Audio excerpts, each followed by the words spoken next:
कहते हैं कि वो दिखता नहीं है जबकि वो कण कण में है। बहुत स्पष्टता से समझना, थोड़ा विषय तो गहरा है लेकिन थोड़े से में मैं कहूं, हम सब कहते हैं कि परमात्मा कण कण में है, पर वो दिखाई नहीं देता। और हम फिर परेशान होते हैं कि वो दिखाई क्यों नहीं देता, वो तो कण कण में है, फिर वो दिखता क्यों नहीं है। मंदिर में थोड़ा सा लगता है कि हाँ यहाँ हमें महसूस हो रहा है, लेकिन हमें पेड़ों में नहीं दिखता, हमें दीवारों में नहीं दिखता, हमें इस रज में नहीं दिखता, हमें पत्नी में या बच्चों में नहीं दिखता, हमें पड़ोसी में नहीं दिखता, हमें वो अलग अलग जगहों पर क्यों नहीं दिखता, जबकि वो हर जगह है। तो हमारे विद्वानों ने बहुत सुंदर किया, कहा है कि आप उदाहरण के लिए यदि किसी से मिलना चाहो तो वो तब मिल सकते हो जब आप दोनों एक स्थान पर होंगे। एक स्थान पर जब होंगे, अब मुझे विनोद जी से मिलना है तो विनोद जी जहां पर हैं वहीं मुझे पहुंचना है, उदाहरण के लिए, या फिर मैं जहां हूं वहां उनको आना पड़ेगा, तभी तो मिलेंगे। यही बात है कि परमात्मा तो कण कण में है, वो तो कण कण में समाया हुआ है, लेकिन ये जीवात्मा तो कण कण में, वो तो है, वो कण कण में है, पर हम तो कण कण में नहीं है। इसलिए वो तो हर जगह है, हम हर जगह नहीं हो सकते। और जहां हम और वो एक जगह पर हैं, वो एक ही जगह है, वो है हमारा हृदय मन मंदिर, जहां हम दोनों मिल पाते हैं, जहां परमात्मा भी है और आत्मा भी है। ये स्पष्ट समझ लो। आप ढूंढते कहीं हो, वो मिलता कहीं है। तुझे ढूंढा बहुत पर तेरा पता मालूम नहीं, सुखधाम सदा तेरा नाम सदा, तो कोई तुझसा और महान नहीं, कण कण में बसा घट घट में रमा, पर तेरा कोई मकान नहीं। और मकान कहीं है तो वो हमारा मन मंदिर है, इसलिए वहीं मिला जा सकता है और कोई दूसरा। तभी तो हमारे ऋषि मुनि इतने दिन समाधि में रहते थे, समाधिष्ट रहते थे, ध्यान लगाया करते थे, क्योंकि उस आनंद से बढ़कर कोई आनंद नहीं था। और जब तक हम उसके सानिध्य में रहते हैं तब तक अहंकार से, मोह से, घृणा से, ईर्ष्या से दूर रहते हैं। एक बहुत सुंदर कथा आती है रामचरितमानस में कि हम जब तक भगवान के सानिध्य में रहते हैं तभी तक हम बचे रहते हैं, नहीं तो हमारी ये माया ऐसी है, कभी भी हमें सानिध्य में जाना पड़ेगा। नारद जी के साथ यही अवस्था बनी थी। बहुत ध्यान किया और ऐसा ध्यान, ऐसी समाधि लगाई कि इंद्र देवता का आसन डोल गया और भयभीत हो गए इंद्र देव कि कहीं नारद जी मेरे स्वर्ग को छीनना तो नहीं चाहते, कहीं मेरी गद्दी के लिए तपस्या तो नहीं कर रहे। अच्छा, गद्दी और कुर्सी वालों को ये भय हमेशा बना रहता है, छिन जाने का भय, कहीं छिन न जाए, और उसके लिए फिर साम दाम दंड भेद कुछ भी अपनाने पड़े वो तैयार है। ये कुर्सी बची रहे चाहे सब नष्ट हो जाए, ये गद्दी बची रहे।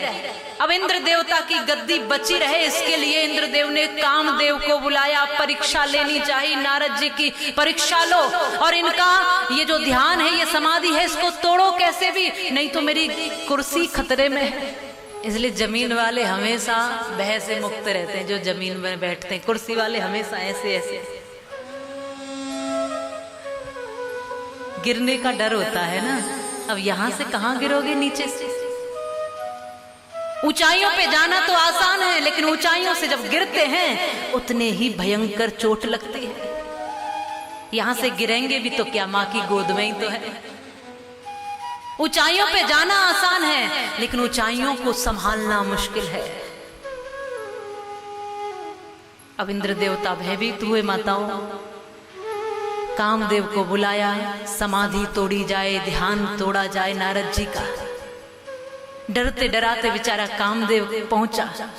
खूब प्रयास कर लिया, लेकिन काम का कोई असर नारद जी पर नहीं हुआ।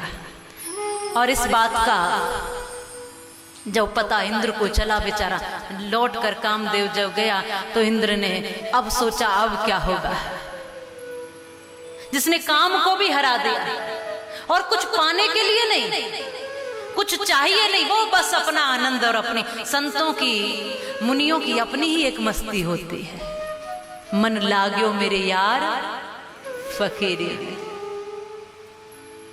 वो अपनी ही फकीरी होती है उनकी। उनको कुछ चाहिए नहीं, कुछ पाने के लिए नहीं,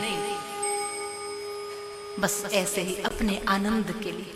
इसलिए कभी भी कथा सुनो तो किसी को किसी और के बदलने के लिए या परिवर्तन के लिए नहीं, अपने आनंद के लिए सुनो। और मैं तो सदैव अपने आनंद के लिए ही कुछ बोला करते हूँ, आपको सुनाने के लिए नहीं, क्योंकि मैं ये जानती हूं आपको तो ब्रह्मा भी प्रसन्न नहीं कर सकते। जब भगवान भी स्वयं संतुष्ट नहीं कर पाया, इतना सब उसने दिया, उससे भी तुम्हें शिकायत रहती है, तो हम तो भाई कहीं से कहीं तक गिनती में ही नहीं है। तो ये मत समझना कि आपके परिवर्तन के लिए, आपके आनंद के लिए, हम तो स्वयं के आनंद और मस्ती के लिए, हमें जब हम उस वाणी से कुछ गा पाते हैं, कह पाते हैं, तो ऐसा लगता है कि हम राम जी को सुना रहे हैं और राम जी हमारी सुन रहे हैं। मनुष्य को सुनाना तो बहुत मुश्किल है। अपने आनंद के लिए देवर्षि नारद ने तपस्या की, और फिर जब अपने समय से तपस्या में लीन हुए, अपने समय से खड़े हो गए, पर उनको इस बात का अहंकार हो गया कि मैंने काम को जीत लिया है।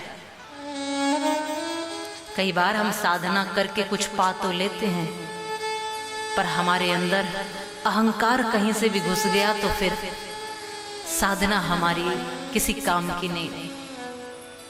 12 वर्ष वो संत तपस्या करते हैं हिमालय की चोटी पर, किसके लिए? क्रोध को जीतने के लिए। क्रोध को जीतना है, इसलिए इस समाज को छोड़ो, अब हिमालय पर चलो। और हिमालय की कंदराओं में न जाने कहां कहां वो अपने क्रोध को जीतने के लिए 12 साल तक तपस्या करते हैं। और 12 वर्ष के बाद जब वो आते हैं लौट करके संसार में, इस दुनिया में, इस भीड़ में, इस समाज में, तो फिर लोगों ने कहा बड़े तपस्वी महात्मा आ रहे हैं। अब कोई संत 12 वर्ष हिमालय में रहकर आए तो पूरी दुनिया उनके चरण पखारना चाहेगी, सब उनके सम्मान में आगे हो गए। महाराज आ रहे हैं, 12 वर्ष तक तपस्या करके आए हैं कठोर, इनकी तपस्या को नमन है, आओ उनके दर्शन करके अपना जीवन धन्य बनाएं, आओ उनके चरण स्पर्श करें, आओ अपने सौभाग्य को सुंदर बनाएं। सब भीड़ लग गई, तांता सा लग गया, सब आ रहे हैं, पैर पूज रहे हैं, जय जयकार कर रहे हैं, माला डाल रहे हैं, स्वागत कर रहे हैं। और उसी भीड़ में से एक व्यक्ति का पैर महाराज जी के पैर पे थोड़ा सा पड़ गया, एकदम आग बबूला हो गए। पागल हो गए हो, बाबले हो गए हो, दिखता नहीं है, इतने बड़े संत के पैर पर पैर रखते हो, शर्म नहीं आती है?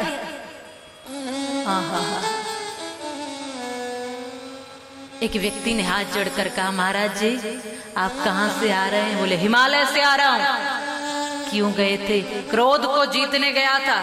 बोलते वो तो हम देख ही रहे हैं आप कितना जीत कर आए।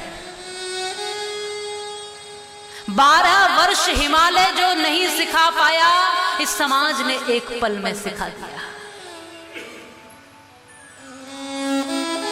इसलिए कहते हैं कि कसौटी समाज में ही होती है। घर छोड़ना तो आसान है, पर घर में रह करके सबको साधना और सबके साथ चलते हुए भी ईश्वर की भक्ति करना ये बहुत कठिन है। घर छोड़ने में क्या लगता है? बोले बेटा सम्मान नहीं करता, चलो क्या करें, बाबा जी हो जाता है। बाबा जी हमारे यहाँ कहते बाबा जी, बोले यहाँ नहीं तो वहां बाजी, वही तो बाबा जी। कहीं ना कहीं बाज ही जाएगी, कहीं ना कहीं तो बाज ही जाएगी, इसलिए चलो।